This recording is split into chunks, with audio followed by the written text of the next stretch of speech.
So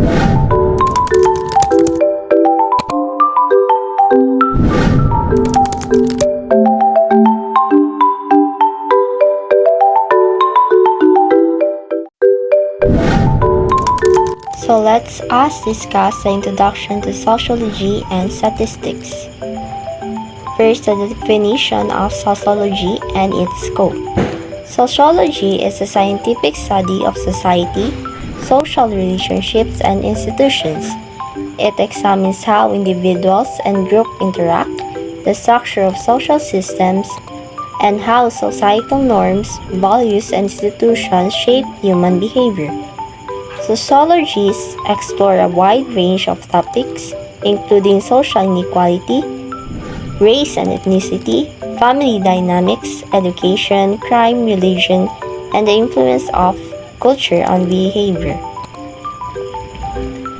The scope of sociology is vast and interdisciplinary. It spans various subfields like social stratification, cultural sociology, sociology of education, political sociology, and also sociology often intersects with other fields like psychology, economics, political science, anthropology, and history. So, brief introduction to statistics and its relevance in various disciplines. Statistics is a science of collecting, analyzing, interpreting, presenting, and organizing data. It provides tools to summarize complex data and make informed decisions.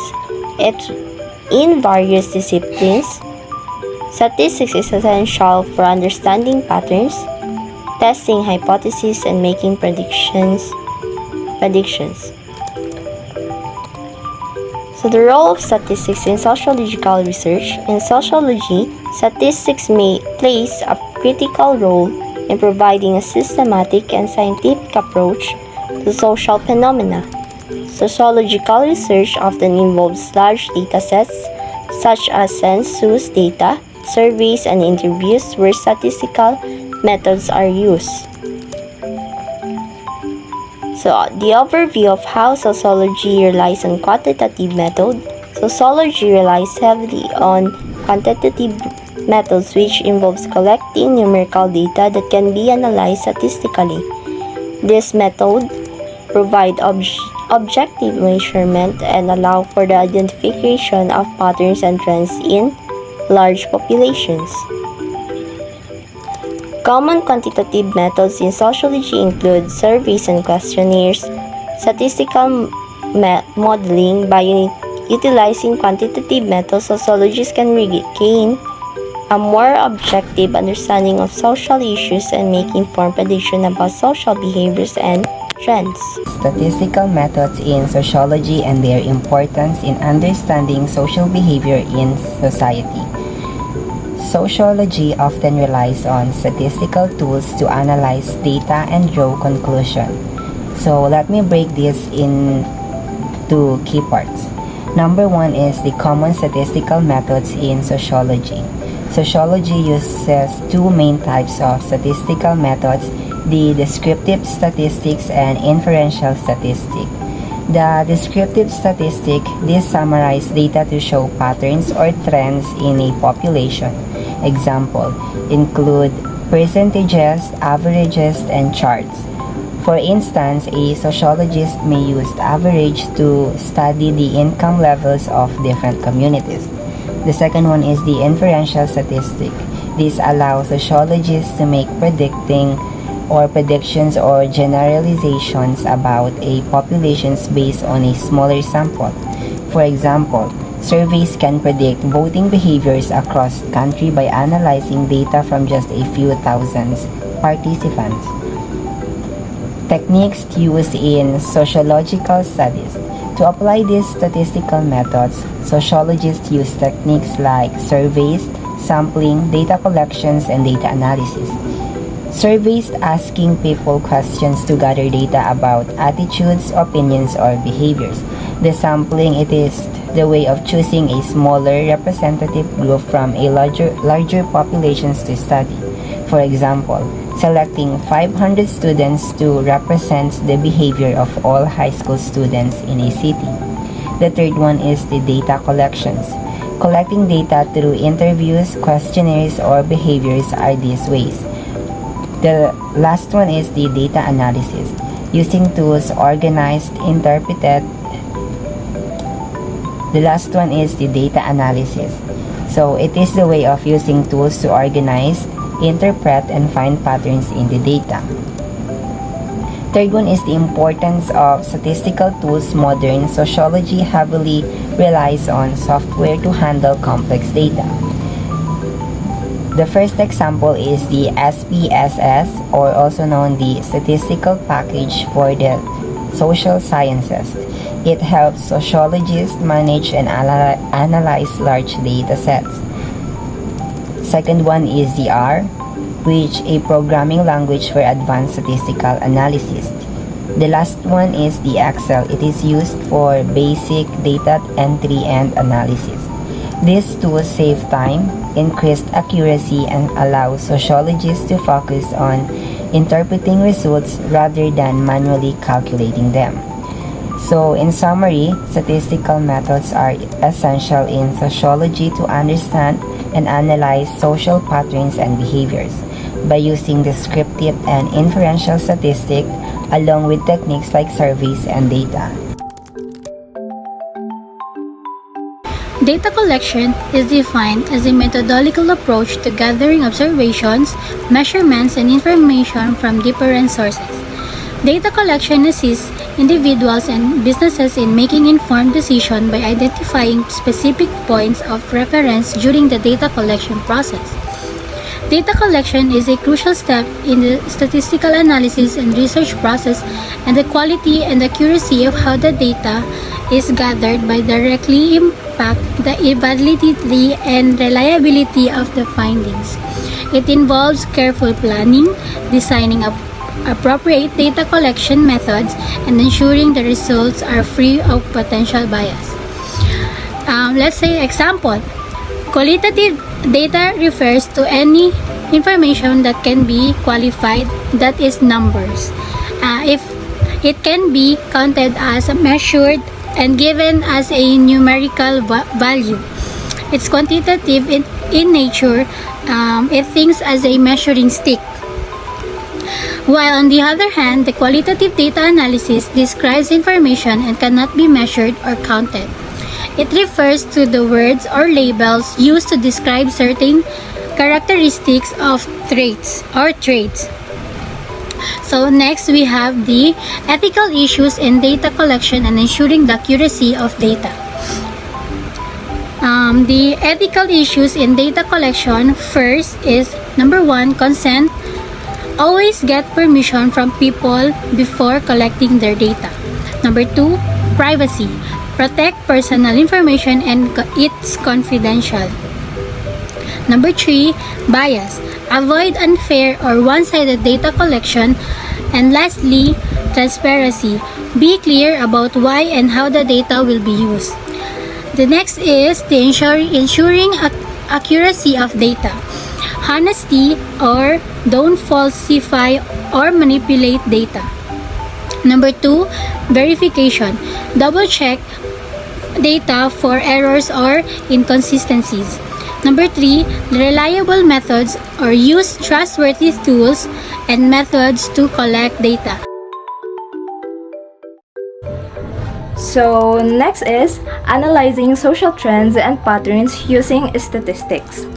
It is a crucial skill in understanding and interpreting various aspects of society.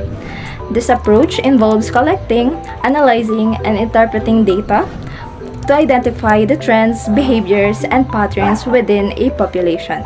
So, ito yung pagkolekta ng mga data para ma-identify yung mga patterns and trends within our population. So, here are some steps in analyzing social trends and patterns using statistics. First is identify the social trends. So here, it defines the scope and the objectives. Examples are public health and crime rates. Next is data collection. So, ito yung pag-collect or pag-gather ng mga data.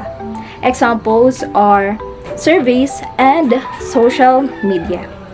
Next is data analysis. So here, it summarizes trends with measures like mean, median, and percentage. For example, is graphs. Then lastly, draw conclusion.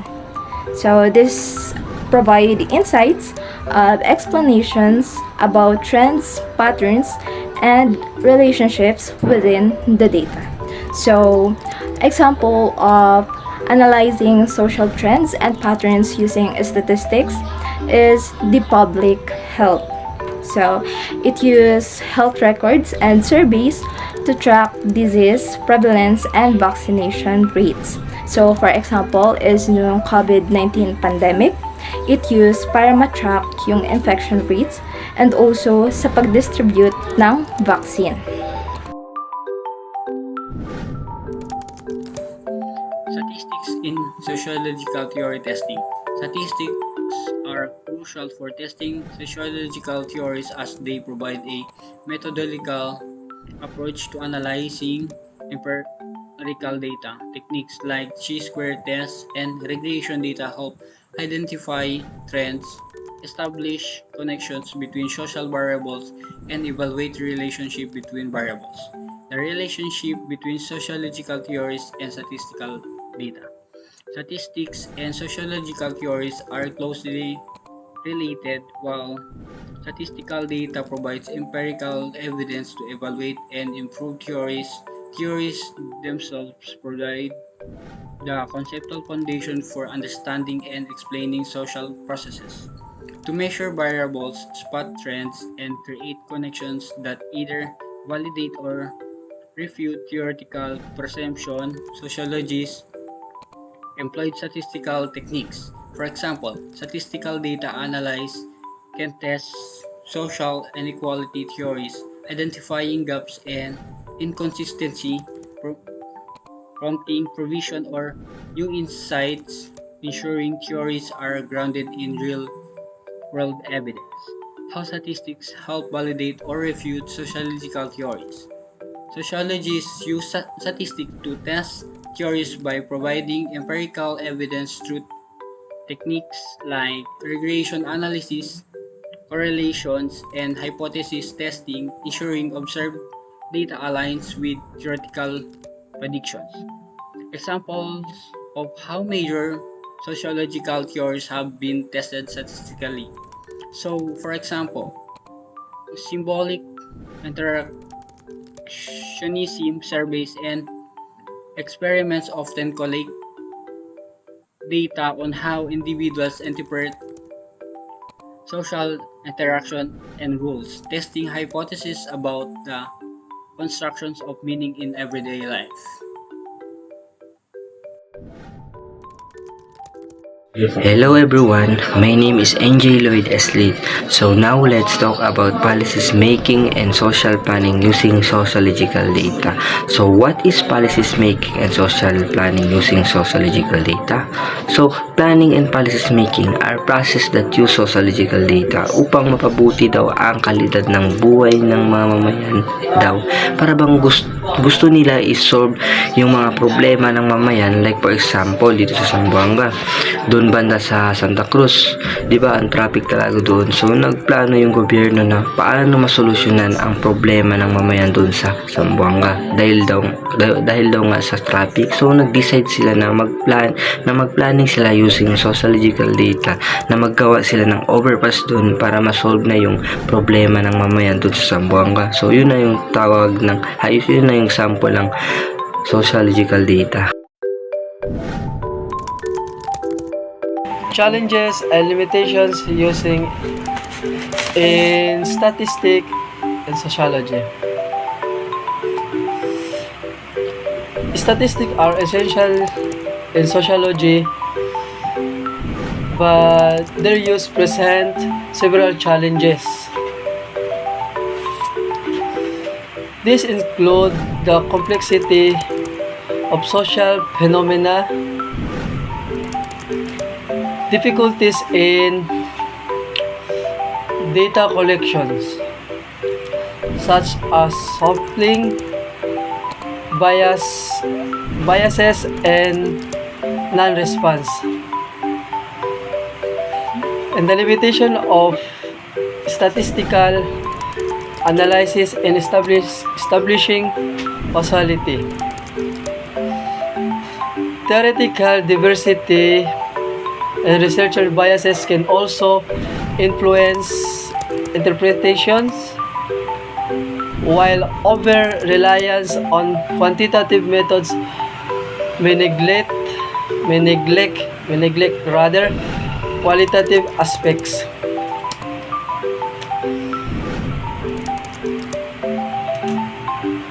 Qualitative aspects of social life.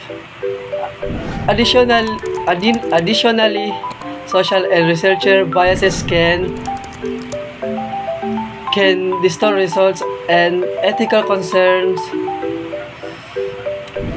such as protecting privacy and crucial. To address these challenges, sociologists should combine statistical methods with qualitative approaches and uphold ethical standards to ensure valid and reliable results.